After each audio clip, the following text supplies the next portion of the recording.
Radhe Radhe. Welcome to my channel Kavita vlog with Kanha ji में आपका स्वागत है। देखिए, जैसा कि मॉर्निंग रूटीन है कि लड्डू गोपाल की सेवा करना, तो मेरा प्रतिदिन का यही रूटीन रहता है कि मैं सुबह 4 बजे उठती हूँ लड्डू गोपाल की सेवा करने के लिए। तो आज हम इसी चर्चा करेंगे इसी विषय पर कि यदि घर में प्याज लहसुन बनता है तो वो लड्डू गोपाल की सेवा कैसे करें। तो इसी से संबंधित हम कुछ जानकारी लेते हैं। तो देखिए, जैसे कि मेरे मंदिर में रामचरितमानस रखी रहती है, गीता भी रखी रहती है। हम पूजा के समय ये सब पढ़ भी लेते हैं, पाठ भी करते हैं, सभी काम करते हैं। लेकिन जब भोजन बनाने की बारी आती है तो भोजन में देखिए, परिवार के सभी सदस्यों के लिए जो भोजन बनता है उसमें प्याज व लहसुन गिरता है। और प्याज लहसुन आप सभी जानते ही हैं कि औषधि है, और यदि हम इनको अपने खाने में शामिल करते हैं तो हमें काफ़ी लाभ भी मिलते हैं। तो आयुर्वेद की दृष्टि से देखें तो प्याज लहसुन खाना कुछ गलत नहीं है।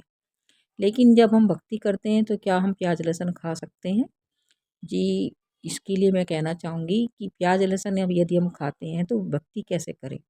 मतलब लड्डू गोपाल के लिए जो भोग बनाए उसमें प्याज लहसुन डालें या नहीं डालें, या कह लीजिए कि लड्डू गोपाल की सेवा करने वाले क्या प्याज लहसुन खा सकते हैं? तो इन सब सवालों का एक ही जवाब है कि यदि घर में प्याज लहसुन बनता है तो आप यदि भक्ति भी करते हैं तो उनके लिए जो है भोग प्रसाद अलग से रखिए। उनके लिए जो अभी यदि आप भोजन बना रही हैं तो उनके लिए बनाने वाले पात्र अलग होने चाहिए, और उनके जो खिलाने वाले पात्र हैं जिसमें आप भोग अर्पण करती हैं तो वो भी अलग ही होना चाहिए। तो ये तो हुई थी उनके भोग संबंधित बात। अब यदि आप 4 टाइम उन्हें भोग लगाती हैं और घर में प्याज लहसुन बन रहा है, खाने में तो बनता ही है, दोपहर के खाने में जैसे बना लीजिए। मान लें कि हमने सुबह के समय मतलब अ, बिना प्याज का भोग बना दिया और वही सभी ने खा लिया नाश्ते में। लेकिन दोपहर के समय जब खाना बनता है तो उसमें प्याज लहसुन गिरता ही है।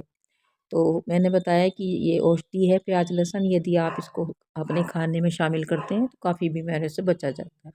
तो परिवार के सभी सदस्य इसको खा भी पाते हैं। तो ऐसे में आप क्या करें, यदि लड्डू गोपाल के लिए बना रही हैं तो अलग से उनके भोजन की व्यवस्था करें। तो दिन के समय आप उनको दूध का और ड्राई फ्रूट का भोग दे दीजिए, मिश्री का भोग दे दीजिए, या आप कह सकते हैं उनके लिए अलग से लड्डू बनाकर रख लीजिए और उनको 4 समय उनका भोग दे सकते हैं। यदि आप उनको रोटी का भोग देना चाहती हैं तो उनके लिए आप क्या करें कि पहले जो पहली रोटी बनाते हैं उसमें आप चीनी चीनी या शक्कर के साथ घी मिलाकर उसका लड्डू बना दीजिए, और वो भोग आप कान्हा जी के लिए अर्पण कर सकती हैं। उसके बाद आप रसोई में कुछ भी बना सकती हैं। तो ये तो ही उनके भोग प्रसाद की बात। दूसरे आप ऐसा भी कर सकती हैं, जैसे कि आप लड्डू गोपाल की सेवा कर रही हैं और आप खा नहीं पाती, आप ना खाइए कोई बात नहीं, परिवार के वो सदस्य तो खाते हैं तो आप उनके खाना अलग से बना दीजिए। तो उनके खाने में आप प्याज का इस्तेमाल कर सकती हैं।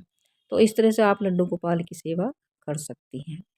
और रात्रि के समय भी आप लड्डू गोपाल को दूध का और लड्डू का भोग लगा सकती हैं, या चीनी और रोटी का भोग भी लगा सकती हैं। उसका चूरमा बना लीजिए। कान्हा जी के भोग के लिए तो बहुत सारी आइटम है, जैसे कि आप सुबह-सुबह उनके लिए पूड़े बना दीजिए, या मीठी चीनी का पराठा बना दीजिए, या कहना चाहिए कि उनके लिए आप कुछ भी मतलब जवे हैं, मीठे जवे बना दीजिए, थोड़ी-सी खीर पूरी बना लीजिए। तो आप मानिए कि ये भोग जो है अमृत से कम नहीं होता। तो आप इसको भोग बना सकती हैं और उस तरह से आप उनकी सेवा कर सकती हैं। तो यहाँ पर देखिए, मेरी पूजा के समय मैं हनुमान चालीसा का भी पाठ करती हूँ। तो प्रतिदिन यदि हम पूजा करते हैं तो हमें हनुमान चालीसा का भी पाठ करना चाहिए, और लड्डू गोपाल की सेवा करते समय हमें सभी मतलब भगवान की सेवा भी करनी चाहिए। जैसे और भगवान की सेवा करते हैं सेम वैसे ही हमें लड्डू गोपाल की भी सेवा करनी चाहिए। तो ये तो ही प्याज खाने वाली बात कि घर में प्याज लहसुन बनता है तो सेवा कैसे करें। तो आप उनके लिए अलग खाने की व्यवस्था कर दीजिए, और उनके जो बर्तन हैं, पात्र हैं, वो सब अलग ही रखिए। इस तरह से आप लड्डू गोपाल की सेवा कर सकती है और उनके नियम निभा सकती हैं। परिवार के और सदस्यों के लिए आप चाहे कुछ भी बनाएँ, लेकिन उनका जो भोजन है सात्विक ही बनाना चाहिए, और इस तरह से हमारी जो है भक्ति भी सरल हो जाती है और हम अपने जो गृहस्थी के नियम हैं वो भी हम निभा पाते हैं। तो इस तरह से हम अपने लड्डू गोपाल की सेवा कर सकते हैं, भक्ति कर सकते हैं। अब दूसरी पॉइंट आता है कि क्या लड्डू गोपाल को और भगवान किस तरह से रख सकते हैं? जी हाँ, यदि आप सेवा नहीं कर पा रहे हैं, जैसे कि सर्दियाँ ज़्यादा हैं और डेली आप उन्हें नहला नहीं पा रहे हैं, आप सबसे पहली बात तो है कि उन्हें बिना नहलाए आप उन्हें टच मत करिएगा। दूसरे, यदि आप उन्हें डेली नहला नहीं पा रहे हैं, उनकी सेवा नहीं कर पा रहे हैं, तो आप उन्हें और भगवान की तरह पूजा करिए। उन्हें मंदिर में इसी तरह से रहने दीजिए। आप केवल उनकी भक्ति करिए, दिया जलाइए और इसी तरह से पाठ करिए। तो इस तरह से भी लड्डू गोपाल की सेवा की जा सकती है। आपके मन में भाव होना चाहिए कि आप उनकी सेवा कर रहे हैं। आप उनको वही भोग प्रसाद दीजिए जैसे और भगवान की तरह और भगवान को देते हैं। उनकी दिया करिए, बाती करिए, उनकी आरती करिए, क्योंकि सर्दियों का समय है, हम पूरी सेवा भी नहीं कर पाते।